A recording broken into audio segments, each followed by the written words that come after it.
अच्युतम केशवम कृष्ण दामोदरम राम नारायणम जानकी वल्लभम। आप सभी का मेरे YouTube चैनल पर हार्दिक स्वागत है। आज मैं आपको सुनाऊंगी कार्तिक मास में तीसरे दिन सुना जाने वाला महात्म्य। प्राचीन कथा के अनुसार कृष्ण की प्रतीक्षा में एक बार राधा कुंज में बैठी हुई थी। कृष्ण की प्रतीक्षा करते हुए काफी समय बीतने लगा। उधर राधा रानी की चिंता भी बढ़ने लगी। काफी देर प्रतीक्षा करने के बाद आखिरकार कृष्ण आए और तब राधा उन्हें देखते ही उन पर क्रोधित हो उठी। उन पर अपना गुस्सा उतारने के लिए कृष्ण को उन्होंने लताओं की रस्सियों से बांध दिया, लेकिन कृष्ण ये सब देखकर भी मंद मंद मुस्कुराते रहे। ये देखकर राधा थोड़ी ही देर में सामान्य हो गई और कृष्ण से देरी से आने का कारण पूछ लिया। कृष्ण ने तब उन्हें मुस्कुराते हुए बताया कि उस दिन कार्तिक में मनाया जाने वाला एक पर्व था और मैया यशोदा ने उन्हें रोक लिया था और आयोजन के बाद ही उन्हें आने दिया, इसलिए आज उन्हें आने में तनिक देर हो गई।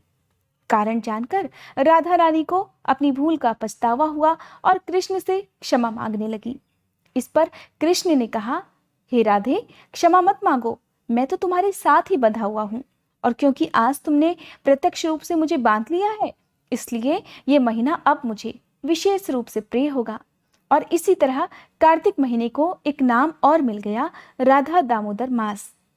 ऐसी मान्यता है कि कार्तिक मास में भगवान दामोदर यानी कि ओखल से बंधे हुए भगवान कृष्ण की पूजा करनी चाहिए।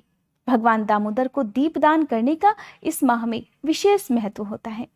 भगवान दामोदर के लिए दीपदान करने का आशय है कि भगवान दामोदर की धूप दीपक जलाकर आरती करनी चाहिए। ऐसा करने से भगवान कृष्ण प्रसन्न होते हैं और अपने भक्तों की मनोकामना पूर्ण करते हैं। आइए सुनते हैं कार्तिक मास का तीसरा अध्याय। कार्तिक मास का तीसरा दिन है 23 अक्टूबर शनिवार को और इस दिन सूर्योदय का समय रहेगा सुबह 6:31।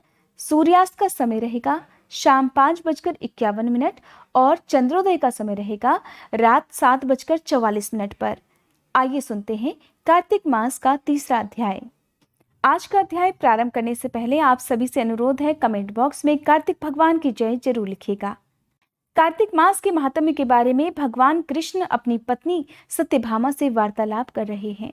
इस बीच उन्होंने जो भी वार्तालाप किया उसकी वीडियो आप मेरे चैनल पर कार्तिक मास महात्म्य 2 में सुन सकते हैं। कृष्ण भगवान की बात सुनकर सत्यभामा ने उनसे कहा, हे प्रभु, आप तो सभी कालों में व्यापक हैं और सभी काल आपके आगे एक समान है। फिर यह कार्तिक मास ही सभी मासों में सबसे श्रेष्ठ क्यों माना जाता है? क्यों यही मास आपका सबसे प्रिय है? आप सभी तिथियों में एकादशी और सभी मासों में कार्तिक मास को ही अपना प्रिय मास क्यों कहते हैं? आज मुझे कृपया करके इसका कारण भी बतलाइए। देवी सत्यभामा की बात सुनकर भगवान कृष्ण उनसे कहते हैं, हे देवी, तुमने बहुत ही अच्छा प्रश्न किया है। अब मैं तुम्हें इसका सारा कारण बताता हूँ, ध्यानपूर्वक सुनो।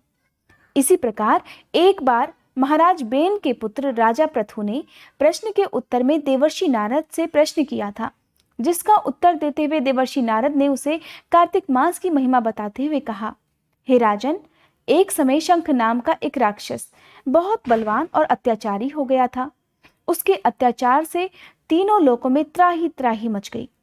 उस शंखासुर ने स्वर्ग में निवास करने वाले देवताओं पर विजय प्राप्त कर इंद्रादि देवताओं और लोकपालों के सभी अधिकार भी छीन लिए। इससे भयभीत होकर समस्त देवता अपने अपने परिवार सहित सुमेरु पर्वत की गुफाओं में कई दिन तक छुपे रहे। तत्पश्चात वे निश्चिंत होकर सुमेरु पर्वत की गुफाओं में ही रहने लगे। उधर जब शंखासुर को इस बात का पता चला कि देवतागण आनंद पूर्वक सुमेरु पर्वत की गुफाओं में निवास कर रहे हैं, तो उसने सोचा कि ऐसी कोई दिव्य शक्ति अवश्य है जिसके प्रभाव से अधिकारहीन ये देवता अभी तक बलवान बने हुए हैं। सोचते सोचते शंखासुर इस निर्णय पर पहुंच गया कि वेद मंत्रों के बल के कारण ही देवतागण बलवान हो रहे हैं। यदि इनसे वेद ही छीन लिए जाए तो वे तो बलहीन हो जाएंगे। ऐसा विचार कर शंखासुर ब्रह्मा जी के सत्यलोक से शीघ्र ही वेदों को हर कर ले आया। जिस समय शंखासुर ब्रह्मा जी से वेदों को चुरा कर ले जा रहा था, तभी उसके द्वारा चुराए गए वेद उसके भय से चंगुल से निकल भागे और जल में समा गए। शंखासुर ने वेद मंत्रों तथा बीज मंत्रों को ढूंढते हुए सागर में भी प्रवेश कर लिया, परंतु ना तो उसको वेद मंत्र और न ही बीज मंत्र मिल पाए। जब शंखासुर सागर से निराश होकर वापस लौटा, तब उस समय ब्रह्मा जी पूजा की सामग्री लेकर सभी देवता गणों के साथ भगवान विष्णु की शरण में जा पहुंचे।